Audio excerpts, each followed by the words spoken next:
भारत का पहला साझा रेडियो एक्सेस नेटवर्क रैन समाधान किस शहर में लॉन्च किया जाएगा? ए चेन्नई, बी मुंबई, सी नई दिल्ली, डी बेंगलुरु। उत्तर बी मुंबई। रेल मंत्रालय के एक मिनी रत्न सीपीएसयू रेलटेल और एक सेवा के रूप में नेटवर्क एनएएस प्रदाता क्लाउड एक्सटेल ने भारत का पहला साझा रेडियो एक्सेस नेटवर्क आरएएन समाधान लॉन्च करने के लिए साझेदारी की है। Pilot project Mumbai central railway station पर चलाया गया। ये समाधान यातायात जंक्शनों, हवाई अड्डों और रेलवे स्टेशनों जैसे भीड़भाड़ वाले स्थानों के लिए लॉन्च किया गया है। इसरो और भारतीय विमानपत्तन प्राधिकरण एआई द्वारा संयुक्त रूप से विकसित सैटेलाइट आधारित ऑगमेंटेशन सिस्टम का नाम क्या है? ए निपुण, बी कलाम, सी गगन, डी विकास।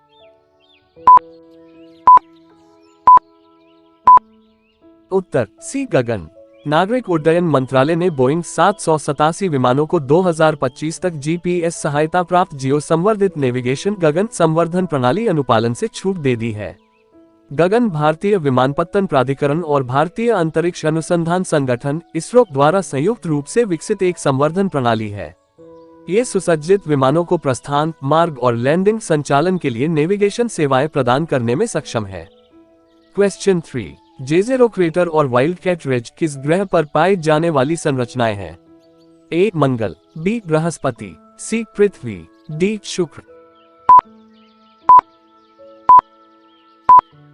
उत्तर ए मंगल।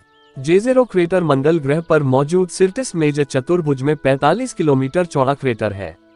इसमें एक डेल्टा है जो लगभग 3.5 अरब साल पहले बनी एक प्राचीन पंखे के आकार की विशेषता है। नासा का परसिवरेंस रोवर वर्तमान में डेल्टा की तलछटी चट्टानों की जांच कर रहा है। हाल ही में वाइल्डकैट रिज चट्टान के नमूनों के विश्लेषण से संकेत मिला कि उनमें कार्बनिक अणुओं का एक वर्ग है जो सल्फेट खनिजों के साथ सहसंबद्ध है। हिंदुस्तान एरोनॉटिक्स लिमिटेड हाल की एकीकृत क्रायोजेनिक इंजन विनिर्माण सुविधा का उद्घाटन किस शहर में किया गया? ए तिरुवनंतपुरम, बी बेंगलुरु, सी शिमला, डी हैदराबाद। उत्तर बी बेंगलुरु। भारत की राष्ट्रपति द्रौपदी मुर्मू ने बेंगलुरु में हिंदुस्तान एरोनॉटिक्स लिमिटेड HAL की एकीकृत क्रायोजेनिक इंजन विनिर्माण सुविधा का उद्घाटन किया। इस सुविधा में भारतीय रॉकेटों के क्रायोजेनिक CE-20 और सेमी क्रायोजेनिक SE-2000 इंजनों के निर्माण के लिए 70 से अधिक उच्च तकनीक उपकरण और परीक्षण सुविधाएं हैं। 2013 में हाल में क्रायोजेनिक इंजन मॉड्यूल के निर्माण की सुविधा स्थापित करने के लिए इसरो के साथ एक समझौता ज्ञापन पर हस्ताक्षर किए। किस संस्थान ने ओशन वेव एनर्जी कन्वर्टर विकसित किया है जो समुद्री लहरों से बिजली उत्पन्न कर सकता है? A IIT Madras, B IIT Bombay, C IIT Delhi, D NIT Warangal. उत्तर ए IIT मद्रास। भारतीय प्रौद्योगिकी संस्थान मद्रास IIT मद्रास के शोधकर्ताओं ने एक ओशन वेव एनर्जी कन्वर्टर विकसित किया है जो समुद्री लहरों से बिजली उत्पन्न कर सकता है। डिवाइस को तमिलनाडु के तूतीकोरिन तट से लगभग 6 किलोमीटर दूर एक स्थान पर तैनात किया गया था। डिवाइस का लक्ष्य अगले 3 वर्षों में समुद्री लहरों से 1 मेगावाट बिजली पैदा करना है। भारत में स्पेस टेक स्टार्टअप को बढ़ावा देने के लिए इसरो ने किस कंपनी के साथ साझेदारी की है? ए Tesla, B Microsoft, C Google, D Apple. उत्तर बी माइक्रोसॉफ्ट। भारतीय अंतरिक्ष अनुसंधान संगठन इसरो और माइक्रोसॉफ्ट ने भारत में अंतरिक्ष तकनीक स्टार्टअप के विकास को बढ़ावा देने के लिए एक समझौता ज्ञापन MOU पर हस्ताक्षर किए। MOU का उद्देश्य देश भर में अंतरिक्ष तकनीकी स्टार्टअप को प्रौद्योगिकी उपकरण और प्लेटफॉर्म, बाजार समर्थन और मार्गदर्शन के साथ सशक्त बनाना है। इसरो द्वारा पहचाने गए स्पेस टेक स्टार्टअप को Microsoft for startups founders hub platform पर शामिल किया जाएगा। वैज्ञानिकों ने पहली बार बिजली गिरने की दिशा बदलने के लिए किस इकाई का उपयोग किया? ए मैग्नेटोमीटर, बी लेजर, सी ऑसिलोस्कोप, डी पवन टरबाइन। उत्तर बी लेजर। वैज्ञानिकों ने पहली बार बिजली गिरने की दिशा बदलने के लिए उच्च शक्ति वाले लेजर का उपयोग किया। लेजर का लक्ष्य उत्तर पूर्वी स्विट्जरलैंड में माउंट सेंटिस के शीर्ष पर आकाश की ओर था। लेजर लाइटनिंग रॉड LLR नामक नया उपकरण छड़ की ऊंचाई सैकड़ों मीटर तक बढ़ाकर सुरक्षा बढ़ा सकता है। अधिक विकास के साथ LLR बिजली स्टेशनों और हवाई अड्डों जैसे महत्वपूर्ण स्थानों की सुरक्षा में सुधार कर सकता है। किस केंद्रीय मंत्रालय ने भारतीय web browser development challenge launch किया? ए. रक्षा मंत्रालय, बी. इलेक्ट्रॉनिक्स और सूचना प्रौद्योगिकी मंत्रालय, सी. गृह मंत्रालय, डी. विज्ञान और प्रौद्योगिकी मंत्रालय। उत्तर बी. इलेक्ट्रॉनिक्स और सूचना प्रौद्योगिकी मंत्रालय। केंद्रीय इलेक्ट्रॉनिक्स और सूचना प्रौद्योगिकी मंत्रालय METI ने भारतीय web browser development challenge launch किया। चुनौती का नेतृत्व METI, प्रमाणन प्राधिकरण नियंत्रक CCA और उन्नत कंप्यूटिंग विकास केंद्र CDAC बेंगलुरु द्वारा किया जाता है। इसका उद्देश्य देश भर में प्रौद्योगिकी के प्रति उत्साही लोगों को अपने स्वयं के ट्रस्टों के साथ एक स्वदेशी वेब ब्राउज़र बनाने के लिए सशक्त बनाना है, जिसमें inbuilt CCA India root certificate और उन्नत सुरक्षा और डेटा गोपनीयता सुरक्षा सुविधाएं हों। बिजली टैरिफ के प्रकार का नाम क्या है जिसमें दिन के दौरान कम टैरिफ और पीक आवर्स के दौरान उच्च दरें शामिल हैं? ए. विभेदक समय आधारित टैरिफ, बी. गतिशील बिजली टैरिफ, सी. स्थैतिक बिजली tariff, D. Peak power tariff.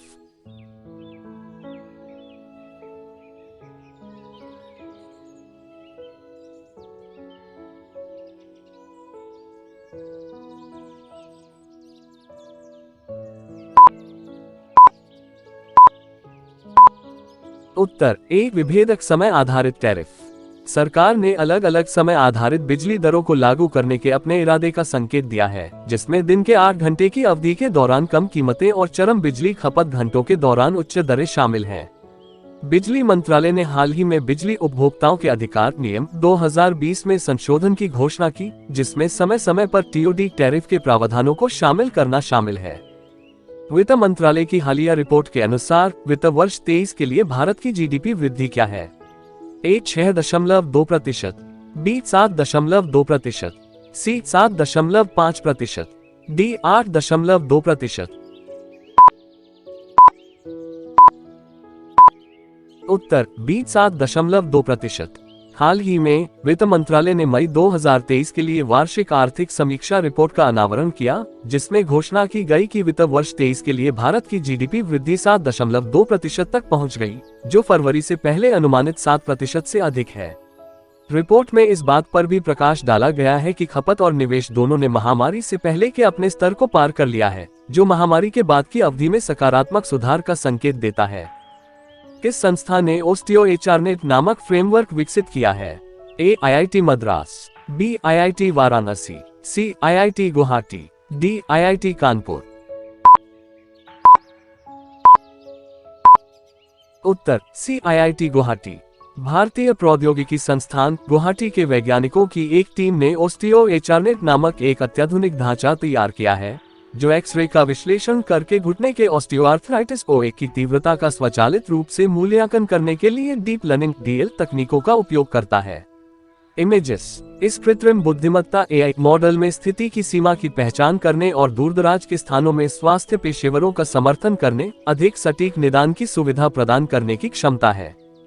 Rakhi Garhi जो खबरों में थी, किस राज्य केंद्र शासित प्रदेश में स्थित है? ए. पंजाब, बी. गुजरात, सी. हरियाणा, डी. मध्य प्रदेश। उत्तर सी. हरियाणा। राखी गढ़ी में हड़प्पा संस्कृति का दुनिया का सबसे बड़ा संग्रहालय बनाया जा रहा है। ये हरियाणा के हिसार जिले का एक गांव है, जो सिंधु घाटी सभ्यता काल के पुरातात्विक स्थल के लिए प्रसिद्ध है। विश्व स्तरीय संग्रहालय में 5000 साल पुरानी सिंधु घाटी की कलाकृतियां प्रदर्शित की जाएंगी। राखी गढ़ी 2600-1900 ईसा पूर्व तक सिंधु घाटी सभ्यता का हिस्सा था। गांव में मिले कंकालों में सीप की चूड़ियां, तांबे का दर्पण और अर्धकीमती पत्थर के मोती पाए गए। खबरों में देखा गया ऑपरेशन गरुड़ किस संगठन से संबंधित है? A. CVC, B. CBI, C. भारतीय वायुसेना, डी. भारतीय नौसेना। उत्तर बी. CBI। केंद्रीय जांच ब्यूरो ने अवैध मादक पदार्थों की तस्करी नेटवर्क के खिलाफ एक बहुचरणीय ऑपरेशन गरुड़ शुरू किया है।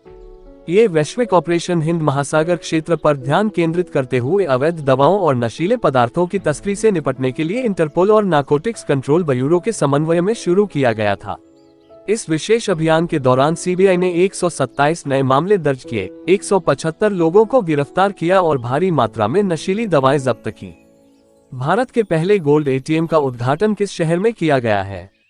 ए. वाराणसी, बी. हैदराबाद, सी. लखनऊ, डी. कोची। उत्तर बी. हैदराबाद। भारत का पहला गोल्ड एटीएम और दुनिया का पहला real time gold ATM Hyderabad में लॉन्च किया गया है। गोल्ड एटीएम ग्राहकों को भौतिक आभूषण की दुकान पर जाए बिना सोना खरीदने में सक्षम बनाता है। गोल्ड सिक्का, एक कंपनी जो सोने की खरीद और बिक्री में माहिर है, ने हैदराबाद स्थित स्टार्टअप ओपनक्यूब के प्रौद्योगिकी समर्थन के साथ एटीएम पेश किया। एटीएम में खरीदार कीमत का चयन करता है और राशि के लायक सोना खरीदार को जारी कर दिया जाता है।